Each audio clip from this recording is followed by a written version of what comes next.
저도 만취해서 집에 가도 맞아요. 그거는 하고 자. 머리는 안 감아도 만취. 정말 내가 아무 생각이 나지도 않을 정도의 만취였어도 제가 양치랑 치실은 하고 자더라고요. 맞아. 그래서 나도 그래. 자, 안녕하세요. 김 원장입니다. 안녕하세요. 주의사입니다.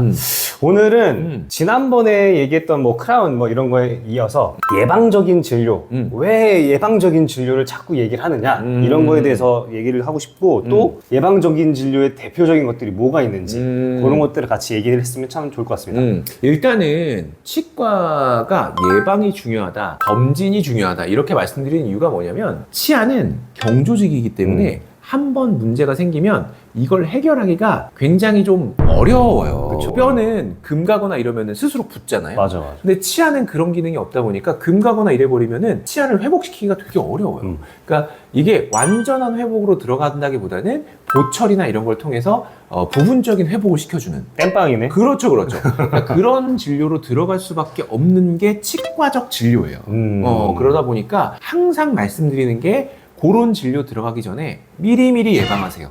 미리미리 검진 받으시고 미리미리 예방하시고 이 충치 생기지 않게 하시고 잇몸 문제 생기지 않게 하시고 요렇게 설명을 드리거든요. 그러다 보니까 예방 치료는 치과에서 뭐 제일 중요하다고 볼 수 있어요. 그러면은 일단은 제일 기본이 되는 게 뭐 있을 텐데 그러면 제일 안 좋은 것부터 시작해서 거꾸로 가보면 좋을 것 같아요. 어쨌든 입 뽑고 임플란트가 제일 마지막 진료잖아요. 그렇지. 그럼 그 앞에 진료는 뭐가 될까요? 보통은 이 제일 안 좋은 진료라고 하기엔 좀 그렇지만 그렇죠. 제일 마지막 진료. 치아를 살리지 못하고 이제 마지막으로 넘어갔을 때는 우리가 할 수 있는 게 이제 임플란트고 임플란트 전에 우리가 해볼 수 있는 진료가 뭐냐? 신경치료죠. 그러니까 말 그대로 치아가 문제가 생겼을 때 뭐 어떤 치료를 하더라도 이게 잘 해결이 안 돼. 그러면은 이제 우리가 마지막으로 선택해 볼 수 있는 게 신경치료하고 씌우는 진료고 그 전에 신경치료 전에 우리가 해볼 수 있는 게 이제 인레이나 레진이나 이렇게 충치 치료들이 부분적으로 보존 치료. 말 그대로 치아의 신경을 건드리거나 이런 건 아니고 치아가 살아있는 상태에서 떼우거나 요렇게 하는 진료가 있을 수 있고 그 전에 할 수 있는 거 그러니까 충치가 생기기 전에 할 수 있는 진료가 잇몸 치료나 이런 거. 잇몸 치료. 그렇죠. 왜냐면은 잇몸 쪽에 치태나 치석 이런 것들 때문에 잇몸도 안 좋아지지만 충치도 생길 수 있거든요. 맞아요. 그러니까 잇몸 치료나 이런 게 될 수 있고 또 그 전에 예방할 수 있는 거 불소나 스케일링이나 아니면은 뭐 어린 친구들 같은 경우는 실란트 그쵸. 요런 게 될 수도 있고 그렇게 순서가 심한 쪽부터 예방 쪽까지 요렇게 설명드릴 수가 있을 것 같아요. 그 중에서 더 앞으로 가면은 양치질과 치실질이 있겠죠. 그렇죠. 그 앞으로 가면 이제 양치랑 치실인데 결국에는 양치질이랑 치실하는 것도 예방이라고 볼 수 있어요. 그렇죠. 그러니까 예방 진료라는 거는 범위가 되게 커요. 우리가 집에서 할 수 있는 양치질, 그다음에 치실, 치간 칫솔, 워터픽 이런 게 예방이 될 수 있고 어린 친구들 같은 경우에는 이제 치과에 오셨을 때 나라에서 보험이 되는 진료 중에 맞아요. 실란트가 있죠. 이 실란트라는 거는 어금니 영구치가 났을 때 이 영구치에는 홈이 굉장히 깊거든요. 그 홈 사이에 특히 충치가 많이 생기니까 이 홈을 메워버리는 거예요. 그래서 충치가 생기는 거를 원천적으로 차단해주는 그런 진료인데 나라에서 보험이 된다. 말 그대로 권장하는 진료예요.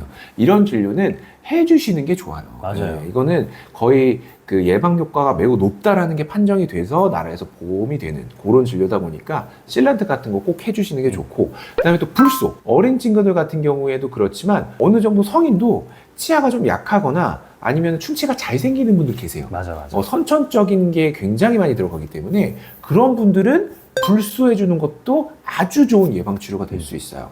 그래서 예방치료는 한 그 정도 범위를 갖고 있다. 아주 넓은 범위죠. 그래서 이 예방치료만 잘하셔도 힘들거나 돈 많이 드는 진료를 많이 막을 수 있죠. 그러니까 뭐 임플란트 보통 한다고 하면은 뭐 요즘 많이 저렴한 것도 있긴 하지만 보통 한 100만 원 정도가 나가는 거고 하나에. 그리고 크라운을 씌운다. 뭐 신경치료 한다. 그래도 한 뭐 신경치료까지 하면은 뭐 5, 60만 원 나오고 인레이 30만 원. 그렇죠. 뭐 레진 10만 원. 뭐 이렇게 쭉 내려가는데 스케일링 하는 거는 17,000원, 18,000원. 1년에 한 2번만 그렇게 꼼꼼하게 해도 되고, 뭐 잇몸 치료 한다 그래도 뭐 2만 원 정도씩. 그러니까 1년에 10만 원이 안 되는 범위 안에서 충치가 안 생기게 할 수 있고, 잇몸을 튼튼하게 유지할 수 있는 진료들이 있으니까 큰 돈 들일 필요가 없어요. 그렇죠. 그리고 그 또 한 가지 말씀드리면 저희가 항상 제가 잇몸 치료 추천드리잖아요. 맞아요. 잇몸 치료라는 것도 이 예방 진료라고 볼 수도 있어요.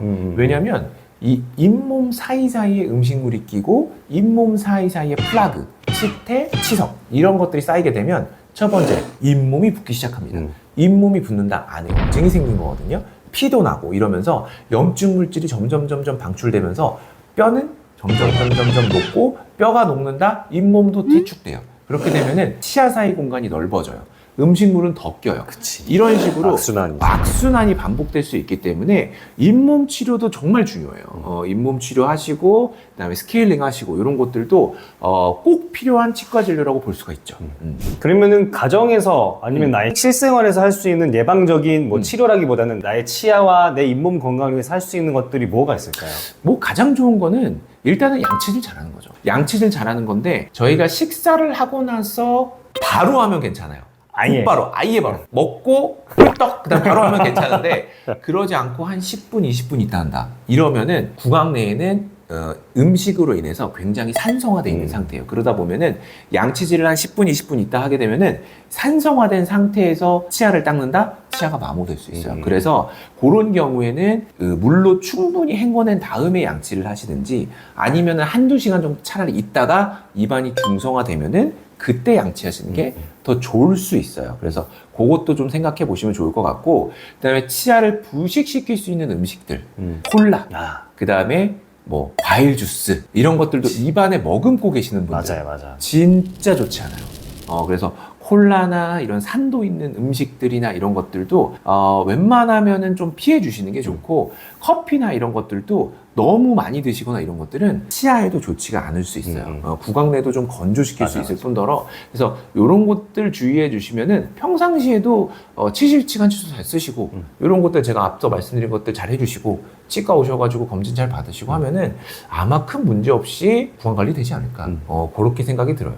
그러니까 정기적인 검진도 중요하지만 나의 생활 습관을 한번 그렇죠. 되돌아보시는 것도 참 좋은 것 같습니다. 뭐 저도 치과 의사지만 완벽하진 않아요.